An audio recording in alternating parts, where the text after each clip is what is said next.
They told you it was a celebration of innovation. They told you it was the future. But nobody told you that the same technology being stamped with BTS seal of approval is the very thing tearing their own industry apart at the seams. A collaboration meant to showcase progress has instead ignited a firestorm so intense that even the most loyal fans on Earth are drawing a line in the sand and refusing to cross it. This wasn't a minor misstep. This was a deal that placed 7 of the most beloved faces on the planet directly at the center of a machine that consumes oceans of water, threatens the livelihoods of creatives, and generates the kind of nightmares that keep idols awake at night. The backlash was instant. It was brutal. And it exposed a fracture that no amount of polished PR can smooth over. What you haven't been told is how deep the betrayal really goes, and why some fans are whispering a question so dangerous it could rewrite the group's legacy. The detail that emerges halfway through this expose will make you question every smiling promotional image you've seen. To understand the magnitude of this uproar, you have to understand the pedestal. BTS is not merely a boy band. They are a cultural and economic engine unlike anything the music industry has ever witnessed. They've addressed the United Nations, visited the White House, and carry a global fan base so organized, so fiercely protective, that their coordinated efforts can crash servers and dictate chart positions within hours. YB, the corporation behind them, built an entire multiverse on their backs. Every brand partnership they've touched, from luxury fashion houses to global tech giants, has turned into a sell-out event. The Armoy doesn't just consume, they mobilize. And that's precisely why this collaboration with Google Gemini, the company's deeply controversial artificial intelligence assistant, became such a catastrophic miscalculation. The assumption inside the boardroom was obvious. The fans would buy anything with BTS's face on it. They always have. But this time, the product itself was the enemy. Artificial intelligence is no longer a distant CFA debate. It's a present-day war zone. The conversation has shifted from wonder to warning. Data centers that power these AI systems consume staggering amounts of fresh water to cool their servers, straining resources in drought-ridden regions. The carbon footprint of training a single large language model can equal the lifetime emissions of multiple cars. In an era where every corporation is scrambling to virtue signal about sustainability, the optics of a group known for environmental campaigns shaking hands with a resource-devouring machine were bad enough. But for an intensely online, hyper-aware fanbase, the environmental devastation was just the opening act of a much darker show. The real horror story lies in the synthetic filth flooding the darkest corners of the internet. K-pop idols are subjected to a constant, violating barrage of deepfake pornography. Their faces stolen, their bodies fabricated, their likenesses twisted into non-consensual content that spreads like wildfire across messaging apps and obscure forums. Female idols have been terrorized by this digital violation for years, but male artists, including the members of BTS, are increasingly the targets of AI-generated deepfakes that blur the line between fantasy and violent exploitation. The psychological toll is immeasurable. The industry has repeatedly begged for legislative protection, for platforms to crack down, for basic human decency to prevail. And yet, here came the official announcement. BTS and Google Gemini, a glowing partnership with the very tech ecosystem that provides the weapons for this mass digital assault. The internet didn't hesitate. The reaction was a whip crack of fury. Within minutes of the campaign going live, social media timelines transformed into a tribunal. The statement was loud and unified. This is not something we will stream. This is not something we will share. This is a red line. The polite excitement reserved for a new music video or a luxury ambassador role was gone, replaced by a visceral sense of grief. Fans who had spent years defending the group against every conceivable attack suddenly found themselves in the excruciating position of criticizing the very artists they adore. It wasn't about chart sabotage. It was about principle. The comment sections underneath the promotional posts became a graveyard of broken trust, filled with detailed breakdowns of AI's environmental cost and graphic descriptions of the deepfake crisis plaguing their industry. But here is where the story takes a turn that not even the sharpest critics saw coming. While the public fury focused on the ethical stains, a smaller, more meticulous faction of the fanbase began digging into the legal scaffolding of the partnership. What they uncovered sent a shiver through the investigative communities online. A clause buried deep within the promotional terms of service, language so dense most would scroll past it, suggested that user interactions with the BTS-themed Gemini experience could feed data back into the system. The nightmare scenario crystallized instantly. By engaging with this campaign, by generating a fun AI image or asking the chatbot a playful question, fans might inadvertently be training Google's models to better replicate the members' voices, their speech patterns, their very essence. The implication was horrifying. The company wasn't just using BTS to sell AI. They were using the fans' love to perfect a digital replacement, a synthetic clone that would never age, never get sick, and never demand a share of the master recordings. Hold that thought. Keep your eyes on the privacy violation that flips this entire narrative on its head.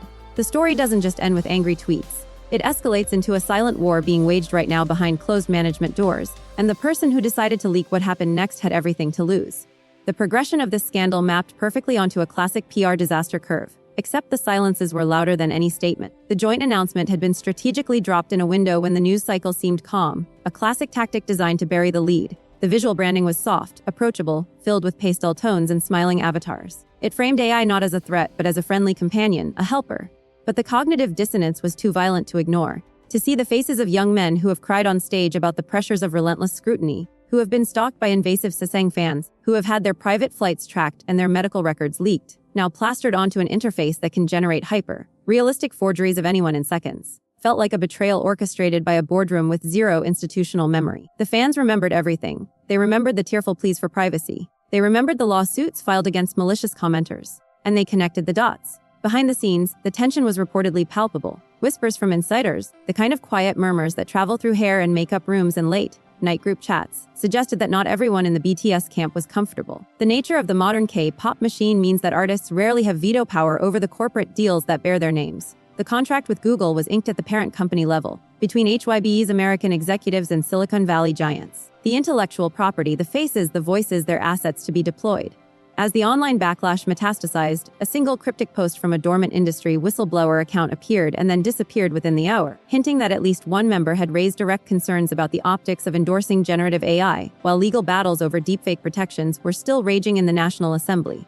The post was scrubbed, but the screenshot had already migrated across 10,000 devices. The damage was locked in. The open loops were now closing with a vengeance. The environmental cost that fans had screamed about was quantified in a viral thread by a climate data analyst. The specific Google data center region linked to the Gemini rollout in South Korea had, according to public environmental reports, increased its water consumption by nearly 20% year-over-year to cool the very servers running these advanced generative models. The thread connected the smiling BTS avatars directly to a graph showing plummeting groundwater levels. The symbolism was devastating. A group that had once stood on a global stage to advocate for a greener planet was now the poster child for a technology drinking the planet dry.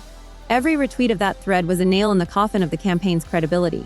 Then came the deepfake detonation. A prominent digital safety advocacy group released an open letter addressing the BTS members by name. The letter did not mince words. It stated that by legitimizing a platform whose underlying architecture is indistinguishable from the tools used to create non-consensual synthetic media, the group had handed a marketing victory to an industry that refuses to adequately gatekeep its technology. The letter went viral in South Korea, a country that has seen a horrifying spike in AI-generated sex crimes. Police stations are overwhelmed with cases. Victims, often young women and minors, discover their faces on pornographic sites with no recourse. The juxtaposition of BTS's wholesome image next to this unchecked digital savagery created a chasm that no bridge of PR jargon could cross. The backlash had officially transcended fan forums and entered the realm of international human rights discourse. The climax arrived not with a bang but with a deafening, corporate silence that spoke louder than any press release. The moment the PR machine lost control entirely was marked by a specific, irreversible event. A coordinated fan protest went live across multiple platforms, not with hashtags but with black squares. Accounts with millions of followers switched their profile pictures to pure black, accompanied by a single, devastating sentence. "We will not train your replacement." The hashtag began trending globally within the hour. The imagery was apocalyptic for the brand. The very fandom that corporations pay millions to access was now visually declaring a funeral for the sanctity of the artist. Major fanbases that manage translation networks, streaming farms, and charity drives issued joint statements formally withdrawing their labor from any BTS content directly linked to the AI campaign. The streaming numbers for the promotional content flatlined.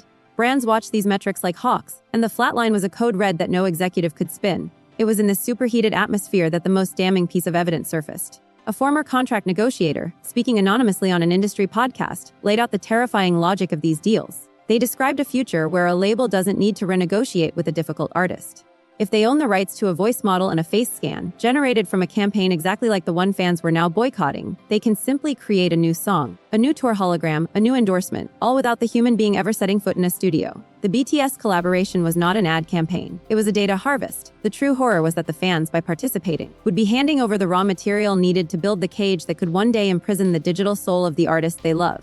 This revelation turned the story from a tone-deaf partnership into a Silicon Valley heist, with the most valuable currency being the human soul of a global pop sensation. The fallout was immediate and fragmenting. The specific Google Gemini filter featuring the BTS members remained live, a ghost ship sailing through an ocean of outrage. HYBE's investor relations team went into overdrive, reassuring shareholders that the controversy would blow over, that the long-term metaverse and AI pivot was essential for the company's valuation. But on the ground, the resolution was anything but tutty. The campaign was effectively abandoned by the fanbase that was supposed to fuel it. The content exists in a shadow realm, unshared, unliked, and deeply resented. No direct apology was issued. No member appeared on a live stream to acknowledge the ethical crisis their name had been attached to. The silence was interpreted as complicity, a consequence of gag clauses that allow corporate machinery to roll over the moral qualms of individuals. And the unanswered threads continue to dangle, fraying the fabric of trust. Legal scholars are now watching whether the data collected during this promotion could ever be used commercially, and what rights the artists would have to stop a digital recreation of themselves from being exploited indefinitely. Investigations into the water usage of the partner data centers are being quietly escalated by environmental watchdogs.